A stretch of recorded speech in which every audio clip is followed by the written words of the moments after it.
Bismillahirrahmanirrahim. Assalamualaikum warahmatullahi wabarakatuh. Apa kabar anak ibu semua? Tentunya dalam keadaan sehat walafiat ya. Dalam masa pandemi kali ini kita semua harus jaga kesehatan. Jangan lupa tetap belajar dari rumah. Nah, sebelum kita mulai pembelajaran hari ini, mari sama-sama kita baca basmalah dulu ya.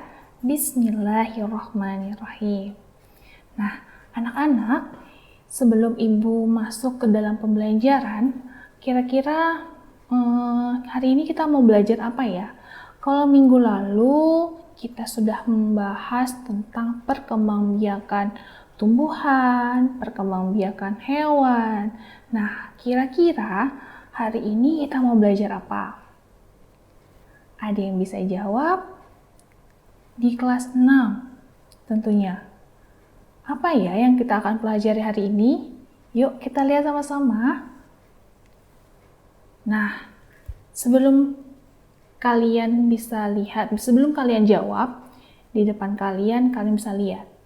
Ada yang pernah melihat hewan-hewan ini nggak?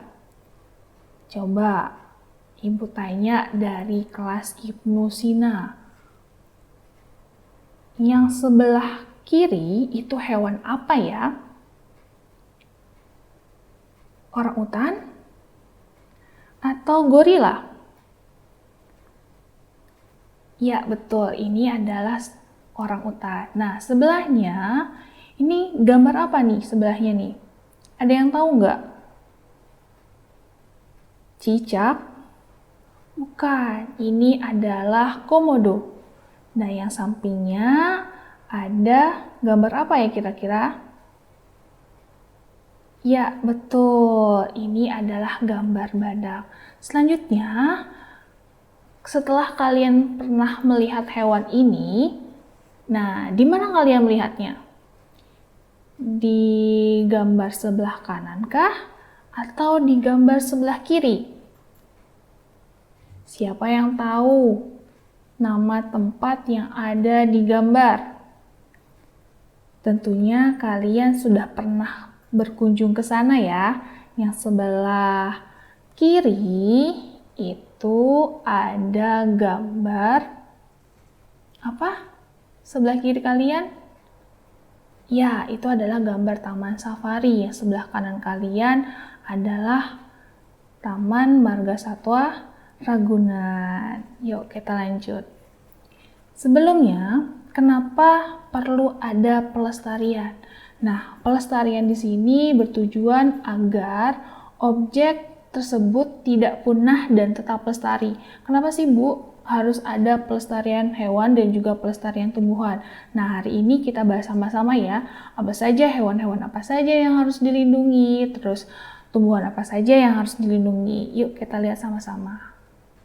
Nah, hewan-hewan di sini, pelestarian hewan, kenapa harus harus dilestarikan? Yang pertama, karena jumlah hewan atau tumbuhan langka semakin menurun karena adanya perburuan liar. Jadi hewan-hewan yang kalian lihat di depan ini adalah merupakan salah satu contoh hewan yang mulai langka. Artinya langka ini populasinya makin berkurang. Kenapa bisa berkurang? Salah satunya bisa karena terjadinya banyak perburuan liar. Loh, bukannya ada hukum, Bu, yang mengatur? Nah, selain ada hukum yang mengatur, perburuan liar ini juga bisa terjadi karena lemahnya pengawasan yang berada di Indonesia. Kita lanjut. Hewan apa saja yang perlu dilestarikan? Yang pertama, ayo. Ini sudah tahu semua kan? Yang pertama ada orangutan. Nah, orangutan ini merupakan salah satu hewan endemik khas Kalimantan. Keberadaan hewan orangutan ini makin hari makin turun populasinya. Jadi perlu kita mengadakan yang namanya pelestarian. Selanjutnya ada hewan komodo. Hewan komodo ini juga termasuk salah satu hewan langka yang mana habitat aslinya berada di Pulau Komodo di Nusa Tenggara Timur. Yang selanjutnya ada hewan burung cendrawasih. Nah, burung cendrawasih ini berada di Pulau Papua, menjadi salah satu hewan khas dari Pulau Papua. Selanjutnya yang perlu dilestarikan ada penyu hijau, ada ikan hiu, burung kakak tua jambul kuning, burung jalak Bali, dan juga anoa. Dan anoa ini menjadi hewan khas dari Pulau Sulawesi yang populasinya makin hari makin juga menurun. Selanjutnya ada badak Jawa. Nah, badak Jawa ini sebenarnya dikenal dengan badak bercula satu.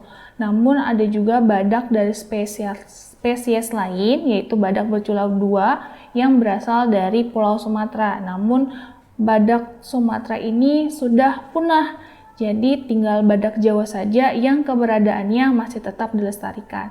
Kenapa badak Jawa harus tetap kita lestarikan? Yang pertama, karena badak Jawa memiliki masa kehamilan selama 15-16 bulan dan interval kelahirannya hanya 4-5 tahun. Kebayang bukan bahwa badak Jawa ini artinya dalam waktu 4-5 tahun badak ini baru bisa melahirkan satu anak. Jadi bayangkan populasi badak ini sangat lambat karena jarak masa kehamilannya jauh, juga jarak intervalnya juga sangat lama.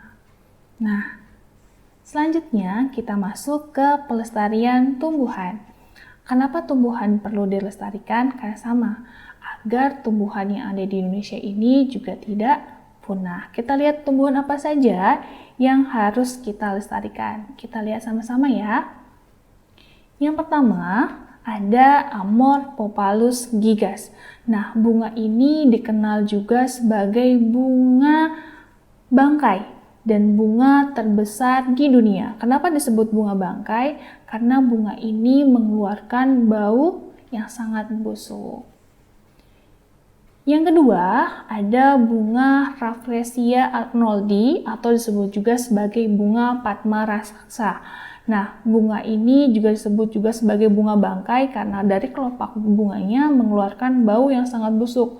Kuncup bunganya digunakan sebagai obat. Nah, hal inilah yang menjadikan bunga Rafflesia banyak dijarah orang.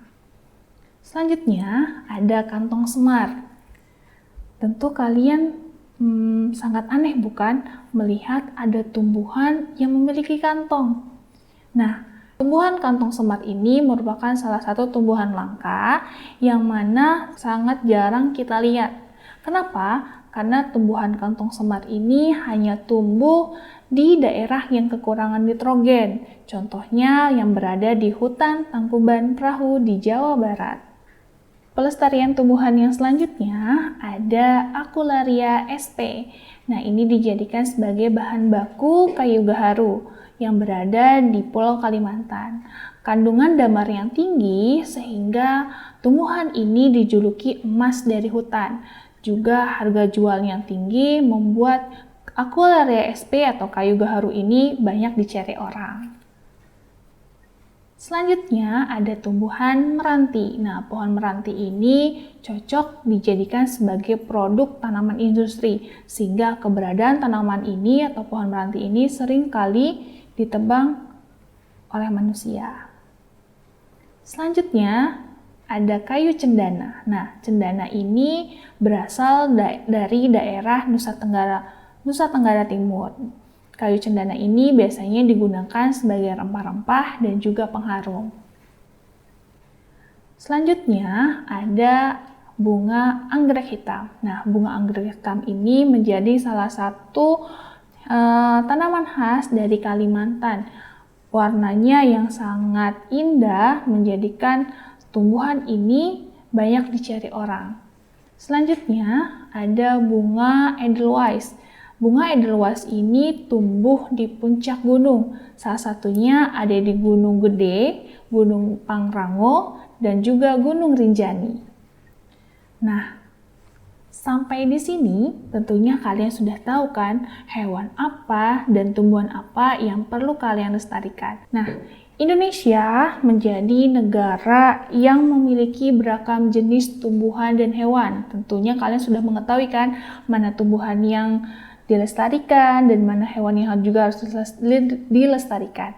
Nah, pelestarian di sini terbagi menjadi dua. Ada pelestarian in situ dan pelestarian ex situ.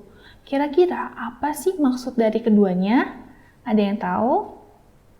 Pelestarian in situ dan juga pelestarian ex situ, kita lihat sama-sama ya. Pelestarian in situ adalah pelestarian yang dilakukan pada habitat asli hewan atau tumbuhan tersebut berada. Nah, apa saja yang termasuk dengan pelestarian in situ? Kita lihat sama-sama. Yang pertama ada Suaka Marga Satwa, hutan lindung, dan juga taman nasional. Nah, apa saja yang termasuk dengan Suaka Marga Satwa? Kita lihat. Suaka Marga Satwa merupakan kawasan untuk melindungi hewan-hewan langka. Contohnya, Suaka Marga Satwa Padang Sugihan yang berada di Sumatera yang menjadi tempat populasi gajah Sumatera. Selanjutnya ada hutan lindung. Hutan lindung merupakan kawasan untuk melindungi tumbuhan langka. Contohnya ada di hutan lindung Sesaot yang berada di Lombok.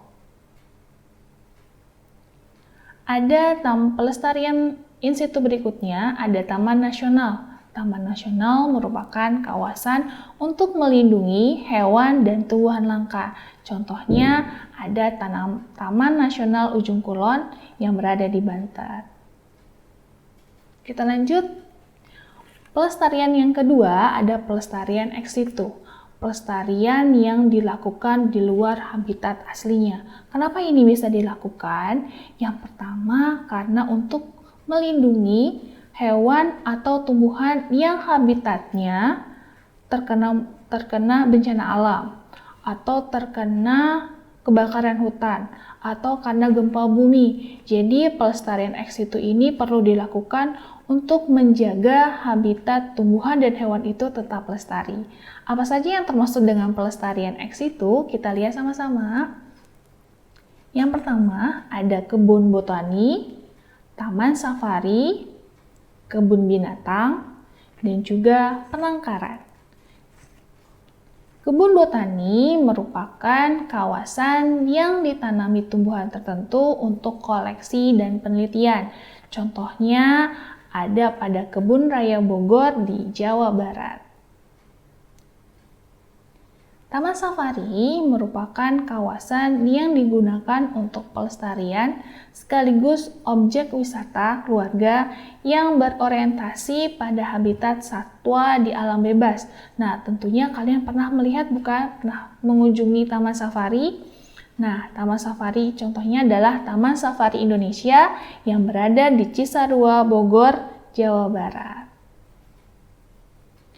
Yang terakhir, pelestarian ex situ yang selanjutnya adalah penangkaran. Nah, penangkaran merupakan pelestarian hewan untuk menjaga kemurnian ras dan juga menjaga populasi hewan atau tumbuhan langka tersebut. Nah, contohnya ada di penangkaran buaya yang berada di Samarinda. Nah, berikut tadi adalah penjelasan tentang pelestarian hewan dan juga tumbuhan. Tujuannya adalah satu, untuk menjaga keseimbangan ekosistem agar tumbuhan dan hewan tadi tidak punah. Nah, selanjutnya tugas kalian adalah lihat di buku tematik 6A halaman 81. Tugasnya adalah kalian mencari informasi tempat pelestarian hewan, baik secara in situ dan juga ex situ. Terima kasih anak-anak semua. Sampai ketemu lagi di minggu depan. Terima kasih. Assalamualaikum warahmatullahi wabarakatuh.